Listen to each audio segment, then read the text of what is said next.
I have loved two things equally for most of my life: the ocean and photography. They relax me, they challenge me. I honestly couldn't imagine a life without either one.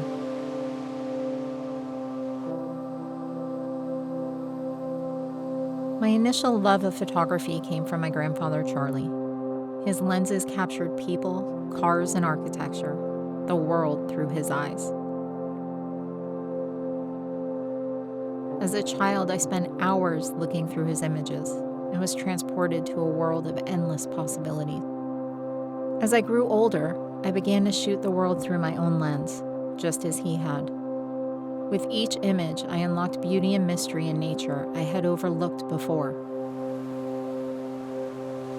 The ocean's beauty, its size, its raw and unforgiving power, and the mystery of what lies in its depths has always captivated me. I have slipped beneath its surface and breathed in an experience unparalleled by any other.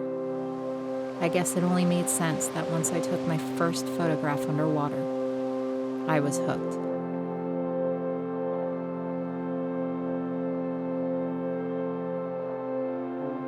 My career headed in the direction of bridal photography and portraiture, but I took advantage of every opportunity to revisit landscapes and nature. My free time became dedicated to designing and shooting underwater creative. My life was moving in a wonderful direction. I was booking shoots both nationally and internationally. I was finally starting to live my dream.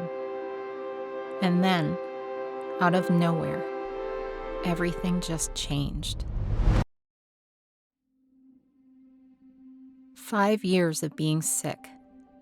5 years of doctors, numerous hospital stays, countless tests, being cut, poked, prodded, and misdiagnosed.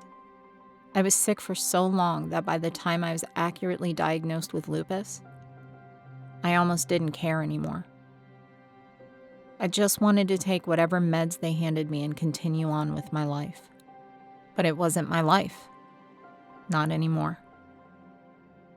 A photographer's entire career depends on the amount of relevant and new work you have to show. And I had little. What had been my passion and my profession was, in a very short time, reduced to a hobby, thanks to illness and exhaustion. Then my independent projects began to suffer. Hypersensitivity to cold and constant lung infections had made diving dangerous. The greatest changes, though, were still to come, in the way the disease would change me. I gained weight from prednisone and let people think I'd grown lazy. I was irritable from immense pain and insomnia, so I let people think I was moody and difficult.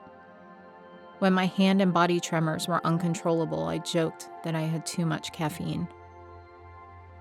I misled others, but not nearly as much as I misled myself. I had no desire for sympathy. To me, my struggle was mine and mine alone. I let myself believe that if I just ignored my pain and exhaustion, I would suffer less. So I committed my biggest offense. When I met others with lupus, I kept my mouth shut. This disease is a thief. Lupus steals your time, your energy, your ability to sleep, and to truly participate in life. It creates anxiety in those who've never had it. It crushes the motivation of extremely driven individuals. It alters every aspect of your life, and before you realize it, you can enter a horribly dark place.